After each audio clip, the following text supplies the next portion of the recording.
네, 우리 지금까지 계속해서 사사기를 묵상을 하고 있습니다. 우리가 지금까지 살펴본 사사들을 보면 첫 번째 사사 온니엘을 살펴봤고요. 그리고 두 번째 왼손잡이 에훗을 살펴봤습니다. 이 에훗은 베냐민 지파 사람인데요. 원래 베냐민 지파의 의미는 오른손잡이라는 뜻이지만 왼손잡이 에훗이 사용되었다라는 모습을 보면 또 하나님께서 연약한 자를 들어서 사용하셨던 모습을 보게 됩니다. 또 소몬은 막대기로 블레셋을 600명을 죽였던 삼갈, 그리고 여사사였던 드보라, 그리고 기드온을 우리가 살펴봤고요. 그리고 지난주 우리가 살펴봤던 말씀 가운데는 우리가 새벽에 살펴봤던 돌라와 야일이 있습니다. 이 사람들은 뭐 특별하게 뭔가 부각되거나 뭐 유명하지도 않지만 하나님 앞에 분명하게 쓰였던 사람들이었습니다. 자, 오늘 본문의 내용에 나오는 사사는 입다라는 사람입니다. 입다는 뭐 1절 말씀에 우리가 읽진 않았지만 큰 용사다라고 기록을 하고 있지만 사실은 뭐 그리 내세울 만한 것이 없었던 사람인 것을 우리가 알 수가 있습니다. 왜냐하면 이 입다 출신 자체가 길르앗의 출신이긴 하지만 아버지 길르앗이 기생에게서 낳은 아들이 입다입니다. 그리고 길르앗의 아내가 이제 여러 아들들을 낳게 되면서 이제 어른이 되자 입다를 쫓아내게 됩니다. 너는 기생 출신이기 때문에 기생에서 낳은 아들이기 때문에 이복 형제들이 좀 버림을 시키는 거죠. 그러니까 당신은 우리 가문에서의 뭐 어머니를 통해서 난 사람이 아니니까 당신은 기업이 없다라는 모습 가운데 이를 쫓아냅니다. 그래서 할 수 없이 이제 이 사람이 일단은 돕당으로 도망가게 되는데 거기에 이제 버림받은 잡류들, 불황자들이 모여서 함께 공동체를 형성하게 되는 모습을 보게 됩니다. 그런데 이제 이스라엘의 암몬이 쳐들어오게 하는 그런 상황이 벌어지자 이제 길르앗 장로들이 입다에게 찾아오게 됩니다. 그러면서 하는 얘기가 당신이 우리의 장관이 됐으면 좋겠습니다. 이런 이야기를 하는 겁니다. 그러니까 이 입다가 어이가 없는 거죠. 자기를 버릴 때는 언제고 아쉬울 때 이제 찾아와서 암몬이 치려하니까 자기를 길르앗의 장로들이 찾아와서 자기를 장관으로 삼으려고 하는 것을 보면서 그런 이야기를 하는 거죠. 나를 무시할 때는 언제고 이제 와서 나를 장관을 삼아서 당신들이 이 암몬에게서 뭔가 전쟁에 이기려고 하느냐. 하나님이 나에게 암몬을 쫓아내게 하신다면 당신들이 나를 우두머리로 삼을 수 있겠느냐라고 하면서 일종의 협상을 하게 됩니다. 그러니 장로들이 당장은 자기들이 이제 급하다 보니까 흔쾌히 승낙을 하게 되어집니다. 그래서 이제는 기생에서 태어났던 이 입다를 데리고 가면서 이들이 사람들에 의해서 사사로 세워지게 되는 장면이 등장하게 되어지는 것이죠. 이것은 뭐 두 번 다시 하나님께서 그 앞장 10장의 말씀을 보면 이스라엘 백성들이 계속해서 악을 행합니다. 기드온이 죽고 또 아비멜렉까지 이야기가 쭉 흘러간 이후에 이제 뭐 우리가 말씀드렸던 것처럼 돌라와 야힐이 사사로 지낸 이후에 이스라엘 백성들이 더 악을 행하게 되고 더 이상은 이들이 하나님의 말씀대로 순종하는 게 아니라 아예 하나님을 저버립니다.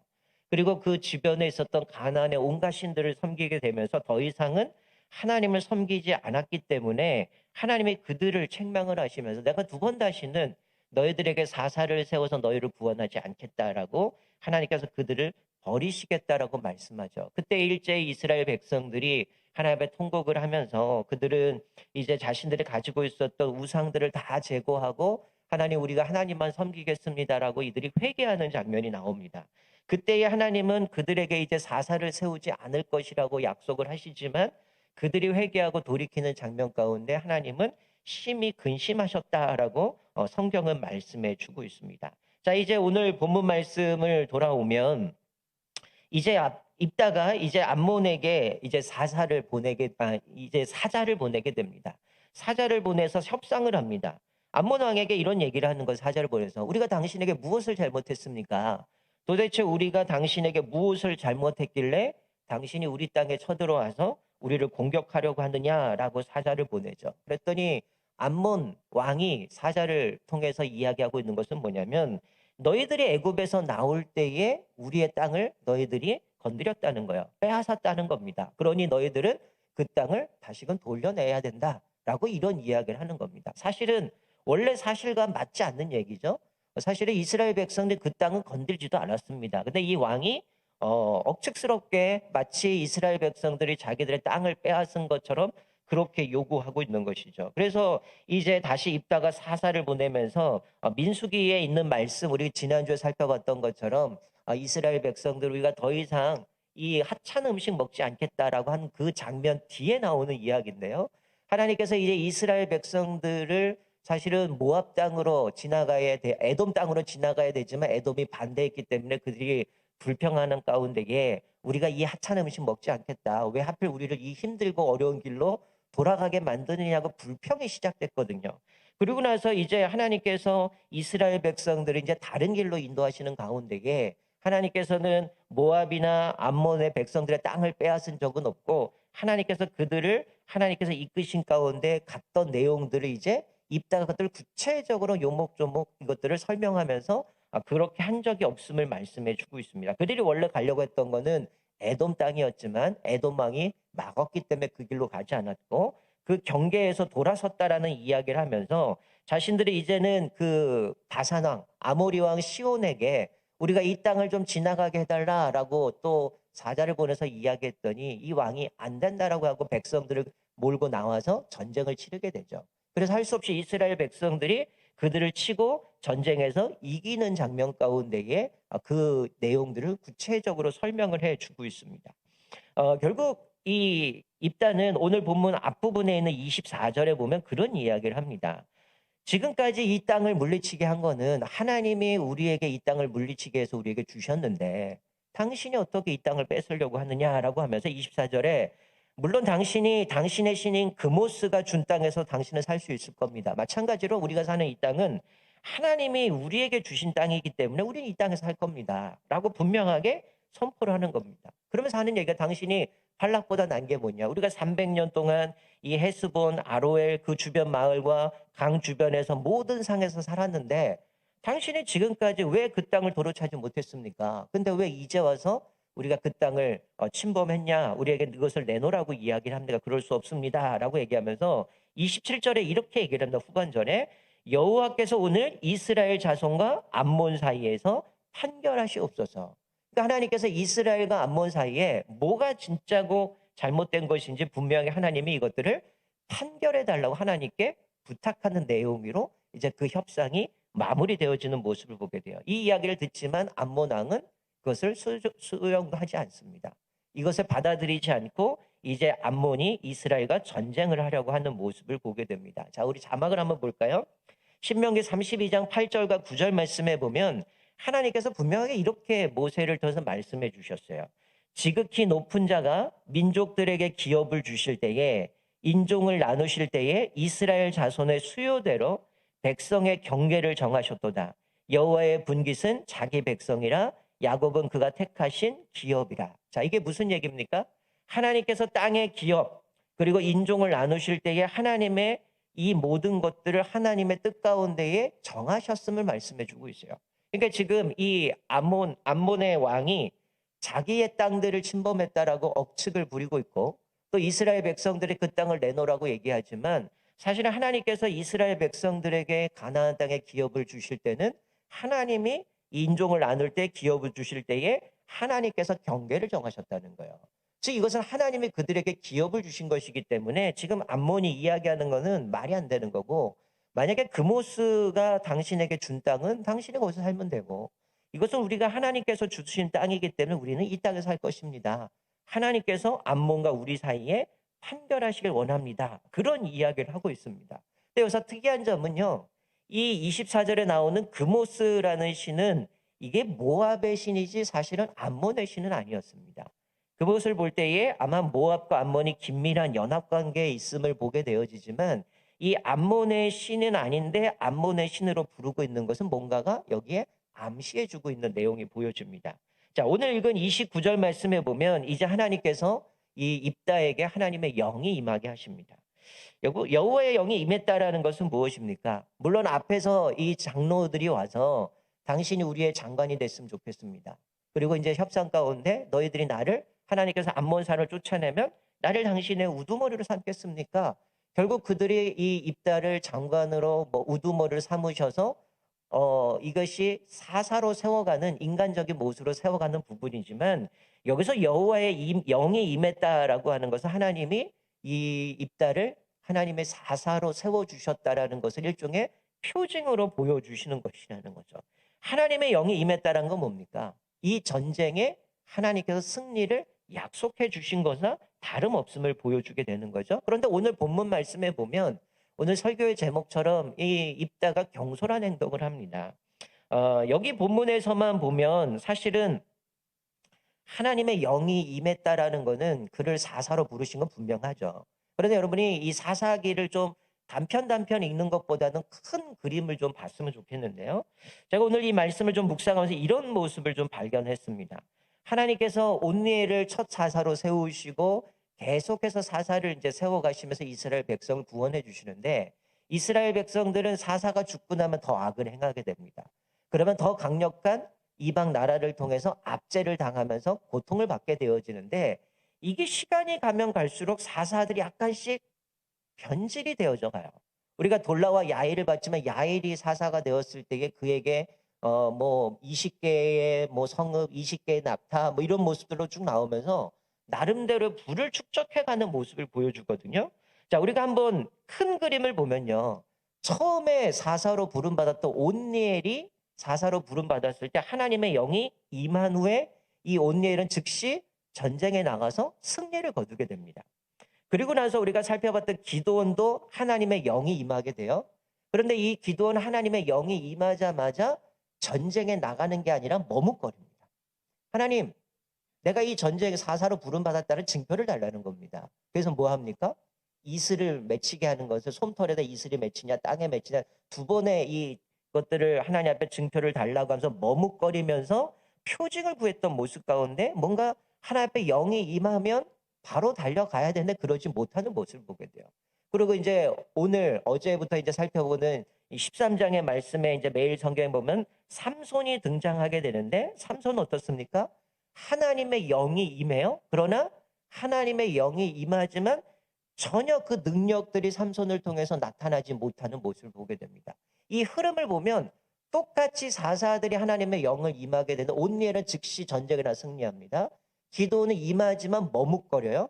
삼손은 임하지만 전혀 능력을 나타내지 못하는 모습 가운데에 사사들이 전체적으로 어떻게 되냐면 점점 이들이 쇠퇴해져 가는 모습을 보게 되어집니다. 그러니까 온니엘은 이 하나님 앞에서 부름 받았을 때에 이스라엘을 온전하게 구원하는 데 성공적으로 그 일들을 감당해요.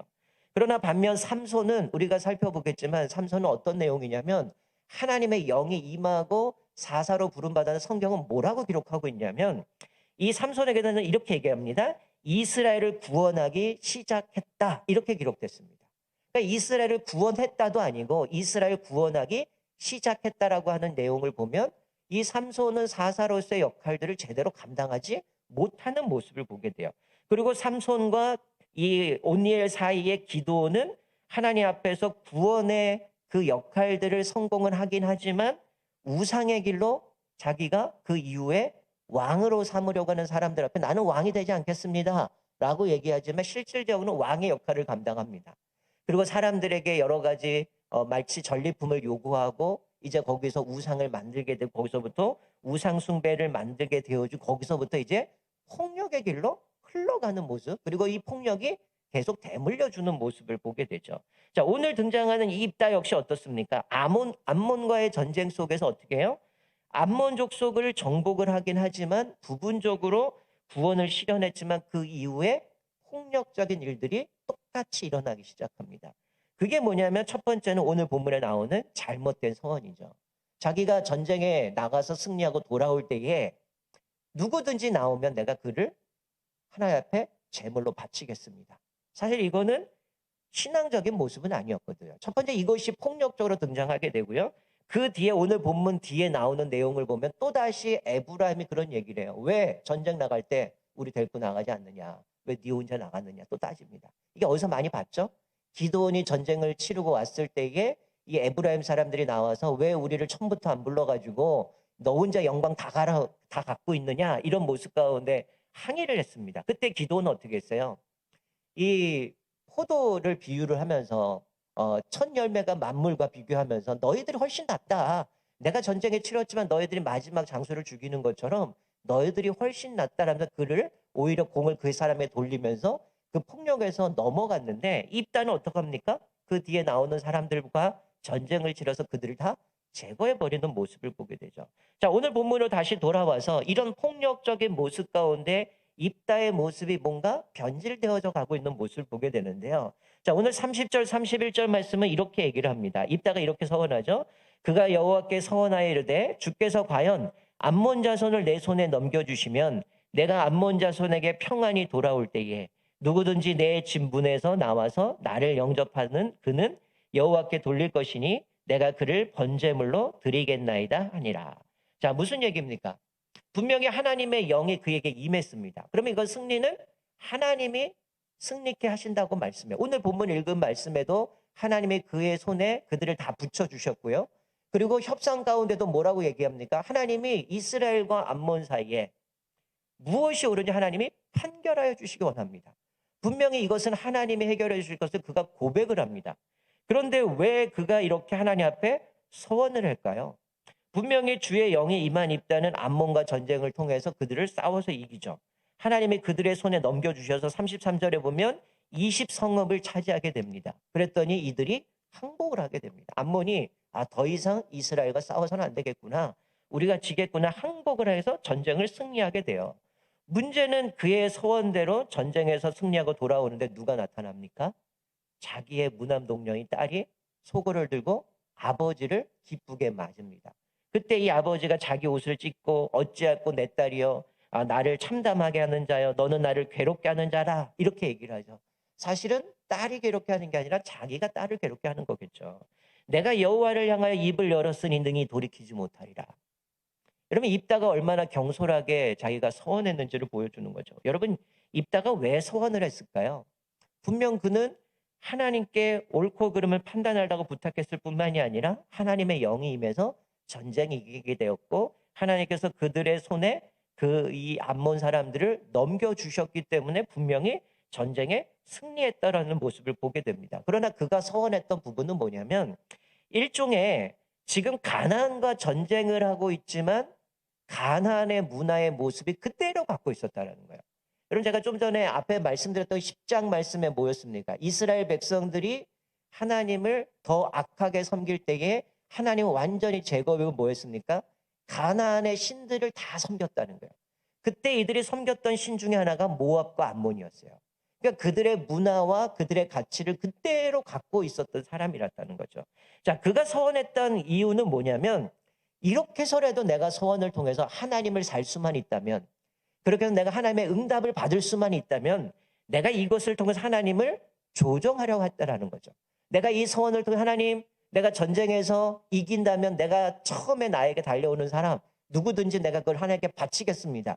이렇게 하서라도 하나님이 나에게 전쟁을 승리케 하시겠다는 그 마음을 가지고 하나님을 통제하려고 하는 교만입니다. 이것은 뭐냐면 믿음인 것 같지만 믿음이 아니었어요. 믿지 못하는 겁니다. 이미 하나님의 영이 임했고 그가 고백한 대로 하나님이 이스라엘과 암몬과 사이에서 우리를 판결해 주십시오라고 고백을 하고 있지만 하나님을 향한 분명한 믿음이 없다 보니까 뭐 하는 거예요? 이거라도 내가 서원을 하면 하나님이 내가 이렇게까지 누구를 바친다고 한다면 하나님이 나를 들어주지 않을까? 내 전쟁에 승리하게 해주시지 않을까? 이런 모습 가운데에 경솔하게 하나님을 이렇게 해서라도 하나님을 사서 내가 이 전쟁을 좀 어떻게 해보겠다라는 인간적인 의지가 이 안에 투영되어져 있는 거죠. 사실은 이것은 뭡니까? 가나안에 있는 문화를 그대로 가져온 겁니다. 이것이 뭐야? 아까 전에 얘기했던 것처럼 그모스라는 신이죠. 아까 너희가 그모스 신이 너희에게 그 땅을 주시면 너희가 그것을 차지할 거고 우리는 하나님이 주신 땅이기 때문에 우리는 하나님이 주신 땅에 살 것이다 라고 얘기했을 때 이것이 사실은 암몬이지만 모압의 신을 그들에게 이야기하는 모습 가운데가 하나의 암시가 있었다라고 얘기를 했는데요. 결국 아버지 이 입다가 서원한 것은 뭐냐면 가나안에 가지고 있었던 특별히 모압 신이 갖고 있던 그모스에게 자기의 자식을 바치는 그 모습을 그대로 갖고 와서 지금 하나님과의 이스라엘과의 이 암몬과의 전쟁 가운데 그 태도를 그대로 갖고 왔다는 거예요. 자, 자막을 한번 볼까요? 자, 신명기 12장 30절 31절에 보면 이미 하나님께서 이스라엘 백성들에게 이것을 경고했습니다. 자, 뭐라고 말씀했냐면 자, 너는 스스로 삼가 내 앞에서 멸망한 그들의 자취를 밟아. 자, 멸망한 그들. 하나님께서 이스라엘 백성들을 전쟁에서 그들 다 패배하게 만드는데, 자, 그렇게 하실 것을 미리 모세를 통해 말씀해 주고 있는데, 너는 스스로 삼가 내 앞에서 멸망한 그들의 자취를 밟아 올무에 걸리지 말라. 그들을 쫓아가지 말라는 거야. 또 그들의 신을 탐구하여 이르기를 이 민족들은 그 신들을 어떻게 섬겼는고 나도 그와 같이 하겠다. 그 가나안 사람들이 섬겼던 그 신들을 연구해서 똑같이 하겠다 하지 말라는 거죠. 내 하나님 여호와께서 내게 그와 같이 행하지 못할 것이라 그들은 여호와께서 꺼리시며 가증히 여기시는 일을 그들의 신들에게 행하여 심지어 자기들의 자녀를 불살라 그들의 신들에게 드렸느니라. 자, 뭐라고 말합니까?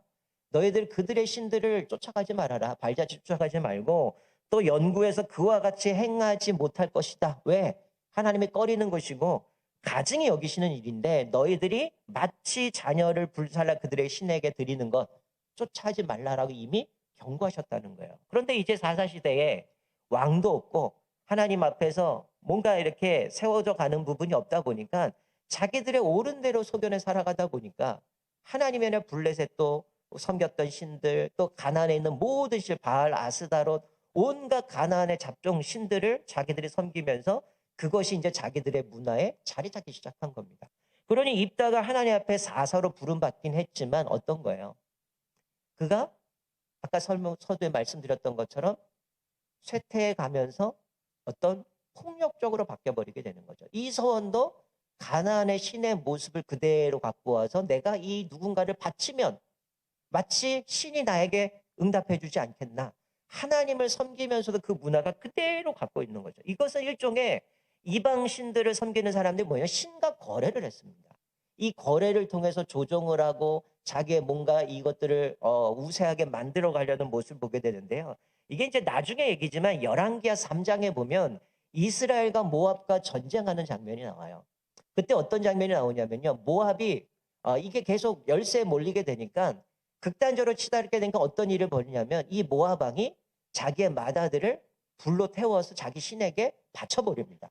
그랬더니 이스라엘 백성들이 충격을 받게 돼요. 그래서 이스라엘 백성이 흩어져서 돌아가게 되어집니다. 그래서 모압이 다시금 그것 가운데 유리하게 위치를 장악하게 되고 전쟁을 치르는 장면이 나오게 되는 게 마치 이 당시에 그 신들을 섬기는 뭐 일종의 거래를 통해서 내 자식을 바칠 때에 그러면 당신이 나에게 뭔가를 해주십시오. 이런 계획 가운데에 이렇게 바쳤던 인신제사를 드렸다라는 거죠. 이것이 일종의 신과 거래하는 모습을 보여줍니다. 결국 입다는 이 자기가 돌아왔을 때에 만약에 이것이 자기가 생각했던 것처럼 딸이 돌아왔을 때 어떻게 될까요? 이것이 잘못된 서원이라고 깨달았다면 어떻게 돼요? 하나님 앞에 회개하고 이 서원을 철회하면 되는 겁니다. 여러분 신약 성경에 와서도 이스라엘 백성들 가운데 바리새인들이나 이런 사람들이 어떻게 했습니까? 내가 하나님 앞에 고르반 하나님 앞에 드려졌다라고 얘기하면 어때요? 그거를 핑계로 부모를 공경하지 않잖아요. 만약에 이 고르반 때문에 부모를 공경하는 것에 걸림돌이 된다는 걸 철회하면 되는 겁니다. 근데 오늘 본문의 말씀 보면 어때요? 이 딸이 어떻게 해요? 아버지가 소원한 것대로 그대로 행하십시오. 이건 아버지 하나님께서 당신을 전쟁에 나가서 암몬 사람 물리치게 하시지 않았습니까? 이것은 뭡니까? 하나님께서 일종의 이 전쟁은 네가 소원해서 이루어진 것이 아니라 하나님이 전쟁에 이기게 하셨다라는 걸 보여주는 겁니다. 그런데 이 딸은 물론 아버지가 서원한 것에 그 순종하는 모습도 우리가 교훈을 받을 부분이긴 하지만 사실 이것은 하나님이 가증하게 여기는 인신제사였기 때문에 이것은 하나님이 딸을 바친다 할지라도 기뻐 받으시겠습니까? 받지 않으셨을 거예요. 어떤 학자들은 이것을 가지고 그렇게 얘기를 합니다. 뭐 진짜로 바쳤다라고 얘기하는 사람도 있고 아니다 이 딸이 평생 뭐 결혼하지 않고 남자를 가까이 않고 그러다 죽었다라고 해석하는 사람들도 있지만 이것은 분명하게 성경에 나오는 말씀대로 하나님 앞에 이것을 인신자서를 드리는 물론 하나님 받지 않으셨겠죠. 그렇게 바쳤기 때문에 이제 뭐 친구들과 함께 2달 동안 기회 주시면 내가 산에 가서 통곡하고 올겠습니다. 그리고 나서 해마다 여인들이 울었다라는 모습 가운데 이것은 분명히 인신자사를 드렸던 모습을 보게 되어지는 것이죠. 결국 하나님께서는 이스라엘 백성은 내가 다시는 사사 세우지 않겠다. 하나님도 다시 세우지 않겠다라고 했는데 이스라엘 백성들이 회개하고 돌이켰을 때 그들을 보고 근심하시면서 하나님은 그것을 돌이키셔서 그들에게 사사를 어쨌든 세워주시긴 했지만 이 입다 역시 하나님 앞에 서원했을지라도 그것이 잘못됐다라면 얼마든지 철회할 수 있는 모습을 우리가 발견하게 되어진다는 것이죠. 여러분, 오늘 이 말씀을 통해서 우리에게 주시는 교훈이 뭡니까? 우리가 때로는 이렇게 경솔한 모습을 발견하게 됩니다. 우리가 오늘 본문 말씀에서 분명히 입다는 분명히 하나님께 훌륭히 쓰임받은 사사 중에 한 명이라는 거죠. 왜냐하면 하나님의 영이 그에게 임하셨고 또 하나님께 그를 사용하셔서 암몬에서 이스라엘을 건지신 것은 분명합니다. 그러나 우리가 한 가지 기억해야 될 것은 뭐냐면요. 이 사단은 그 사실을 미워한다는 거예요. 우리가 하나님 앞에서 여러 가지 사명들을 감당하고 하나님 앞에서 우리가 부름받아서 그 일들을 감당할 때 유용하게 쓰임받을 수 있다는 거예요. 그런데 사단은 종종 우리에게 함정을 넣는다는 겁니다. 어쩌면 입다도 하나님 앞에서 분명히 그가 고백하잖아요. 하나님이 나에게 이 암몬과 전쟁에 승리케 하시면 당신이 나를 우두머리 삼을 겁니까? 분명히 이 전쟁을 하나님이 하신다는 걸 알고 있었어요. 그리고 협상할 때도 하나님이 당신과 암몬과 이스라엘 사이에 판결해 주시길 원합니다라고 이야기를 합니다. 그리고 하나님의 영이 그에게 임합니다. 그러면 이 전쟁은 분명히 하나님이 하신다는 걸 고백했고 판결하기도 원했고 하나님의 영이 임했고 이에 하나님이 그들의 손에 붙여주셔 전쟁에 이긴 것도 그 모든 과정을 통해서 알았다면 얼마든지 돌이킬 수 있었을 거예요.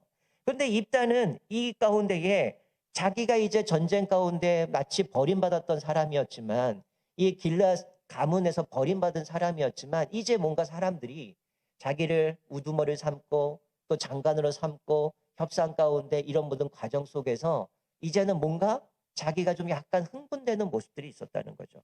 그것 가운데 자기가 조심하게 그것들을 하나님의 뜻을 생각하고 가야 되지만 이게 좀 자기가 설레었던 모습이 있었는지 아니면 그것 가운데 좀 경솔하게 자기들의 옛 습관이 그대로 투영되어지는 모습을 보게 됩니다. 여러분 종종 우리가 그럴 수 있어요. 내가 하나님 앞에 믿음으로 신앙생활 감당하면서 또 하나님께 나의 주신 사명을 따라 감당하면서 봉사하며 섬깁니다. 그런데 우리도 조심하지 않으면 사단은 우리에게 이 헌신조차도 어떻게 한다는 거예요? 함정이 되게 만든다는 거예요. 입다는 분명하게 하나님 앞에 헌신했어요. 그리고 전쟁에 나아가서 승리를 경험합니다.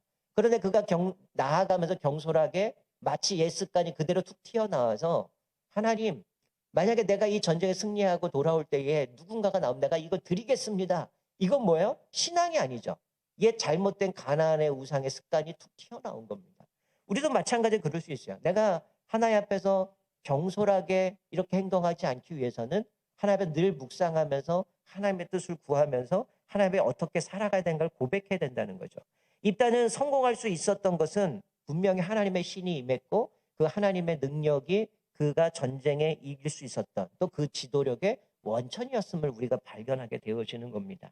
우리는 이 믿음으로 나아가면서도 입다와 같이 경솔하지 않아야 된다는 거죠. 우리가 때로는 그럴 수 있어요. 하나님, 내가 어려운 문제가 생겼을 때에 아니면 내가 뭔가 갑자기 나에게 설레거나 아니면 나에게 뭔가 이게 갑자기 이뤄가는 과정 속에서 뭔가 이것이 좀 잘 풀려져 갈 때 우리가 경솔하게 행동할 때가 있어요. 하나님, 이거 해주시면 내가 이거 하겠습니다.